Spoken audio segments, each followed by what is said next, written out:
Welcome to this podcast by St Catherine's Church, Ventnor, here on the Isle of Wight. It's wonderful that you can join us once again, for which we thank you with a grateful heart. Please join in singing with us our first song, Our God is a Great Big God, and He holds us in His hands.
This week's reading is from the Gospels of Matthew, Mark and John. Jesus, with his disciples, crossed to the far shore of the Sea of Galilee. He withdrew by boat privately to a solitary place. He said to his disciples, "Come with me by yourselves to a quiet place and get some rest." But many people who saw them leaving recognized them and ran on foot from all the towns and got there ahead of him.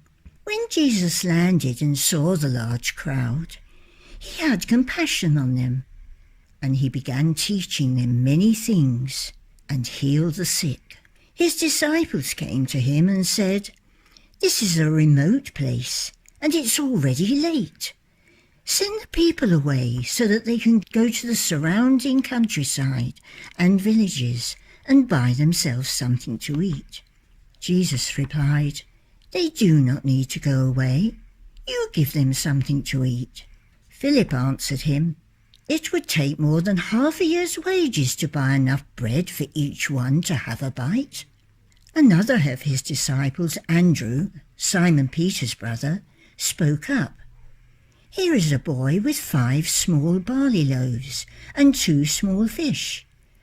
But how far will they go among so many?" "Bring them here to me," he said.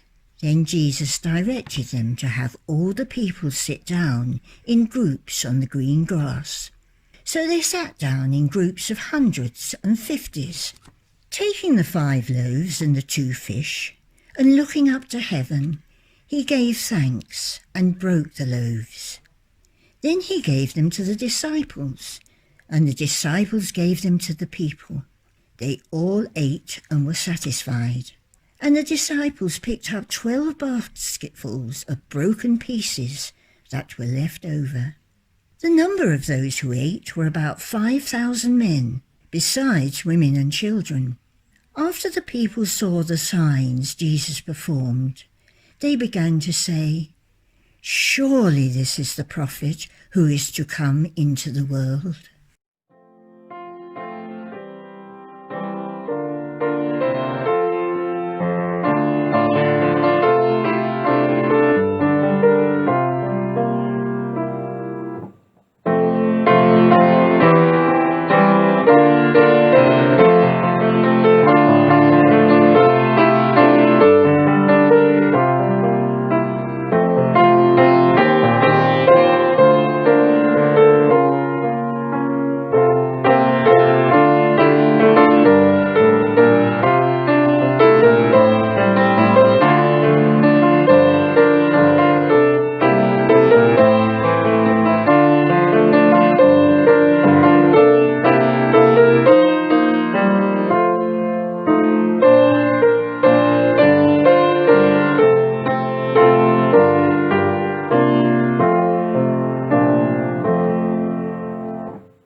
Have you seen the programme on the television called Ready, Steady, Cook? The idea is that someone brings along a bag of 3 or 4 random items of food to be presented to a chef. After a few moments, the chef says, "I know what I can do with this." 20 minutes later, a feast made of these meagre ingredients has been created by the genius creativity of the chef. The audience is amazed, and afterwards the food is distributed and shared. You may have spotted the similarities between our reading today and the programme. Something small amazes a lot of people. In my career, I've often used focus on the solution, not the problem, using the phrase, every problem has a solution and every solution is an opportunity. Well, our reading today is a great example of those 3 things: problems, solutions and opportunities. The disciples had said to Jesus, "It's late and this is a remote place. Send this vast crowd away so they can go home and eat." Jesus' reply was, "You sort it out and give them something to eat." Well, there was the problem. Everybody was tired, everybody was hungry. But the solution was, feed everybody. However, this created another problem, which was how? Focusing on the problem always leads to another problem. Focusing on the solution leads to an opportunity. Nobody could see a solution because they were so wrapped up in the problem. In fact, the disciples even added to the problem by saying it would take 8 months' wages to feed all these people, and adding, "Are we really going to spend that much on them just so they can get something to eat?" Jesus replied, "Well, what do you have then?" And there's almost a sarcastic reply. "Look, here is a young boy. He has 5 barley loaves of bread and 2 fish. How far will that go?" Jesus took control, told the disciples to organize the crowd into manageable groups, and while they were doing this, he gave thanks for the loaves and the fish. The disciples returned from organizing the group and fed the crowd. So where was the opportunity? Well, certainly Jesus did not focus on the problem. He focused on the solution to the problem. And the opportunity is showing his disciples that a little bit of faith can do something you had never thought about. He demonstrated to the crowd that maybe what he'd been talking about wasn't just words, but needed actions. Looking after each other, having a faith, however small, in Jesus can do great things. He also took the opportunity to use what was in front of him, what was presented to him of 5 loaves and 2 fish, to feed and satisfy a huge crowd, and the opportunity to raise the question in their minds that surely this is the prophet who has come into the world. In St. Paul's letter to the Ephesians, Paul put problems, solutions and opportunities into one neat sentence. Now to him who is able to do immeasurably more than all we ask or imagine, according to his power that is at work in us. Problems keep us awake at night, searching for a solution that just keeps going round and round in our heads. Maybe if we started the opportunity of what it might present, things might be a little bit simpler. But that can be difficult, especially when we're in the middle of a sudden storm in our life. The chef who sees the opportunity to make something great out of something simple, when most people will scratch their heads and see that as a problem, the chef sees it as the opportunity to make something wonderful. Jesus doesn't create the problems of our lives. He's always in the solution and undoubtedly creates opportunities. And what has this time of lockdown been for you? For some, it's been a problem, a challenge. For some, it's been a solution. And for some, they've seen it as an opportunity to challenge themselves, to challenge ourselves, to consider what is important to us, what we truly value. Or maybe you have thought more about your relationship with Jesus, or even one for the first time. But how do we see ourselves? As the disciples worried about the problem? As the boy with 5 loaves and 2 fish, not knowing we are the solution, thinking, what on earth could Jesus do with me? How can I be used to do great things?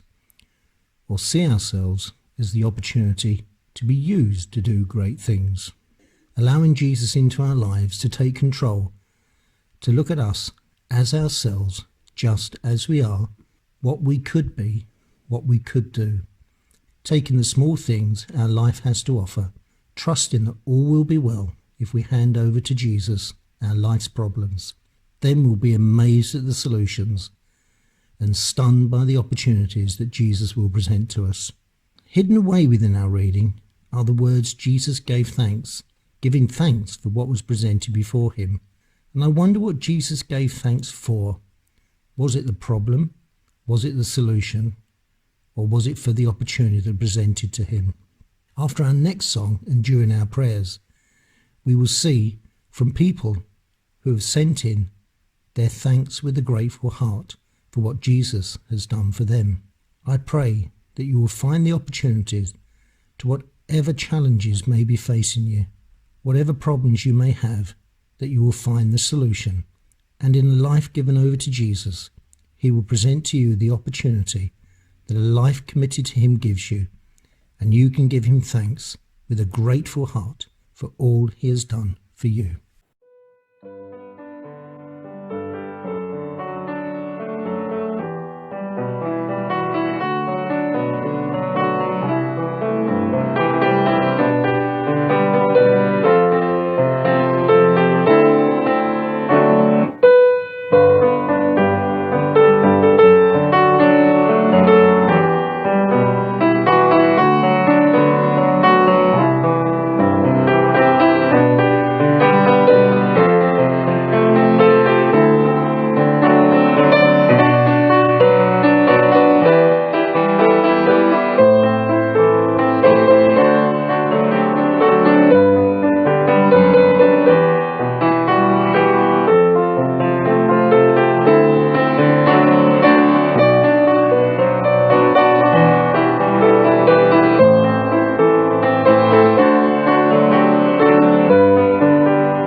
We now come to our time of prayer, and as Michelle plays a piece of music called "This is the Air I Breathe," we will look at the words that some people have sent us about what the Lord has done for them, and that you will echo your own prayers while you look at these words and listen to this music.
Our Father, who art in heaven, hallowed be thy name. Thy kingdom come, thy will be done on earth as it is in heaven. Give us this day our daily bread. Forgive us our trespasses as we forgive those who trespass against us. Lead us not into temptation, but deliver us from evil. For thine is the kingdom, the power, and the glory, for ever and ever. Amen.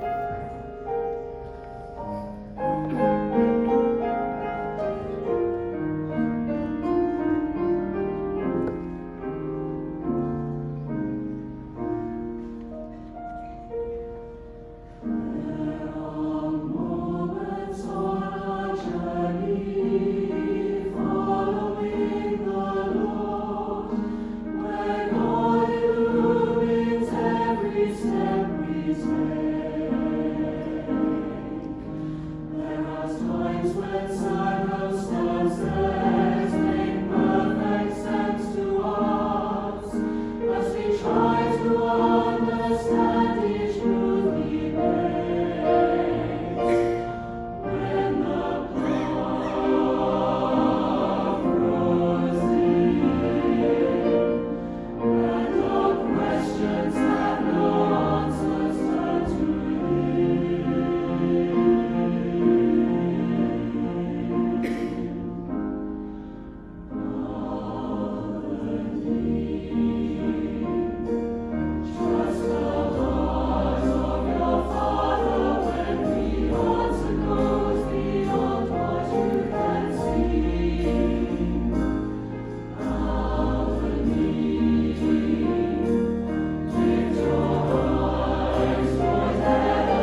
thank you for being with us today.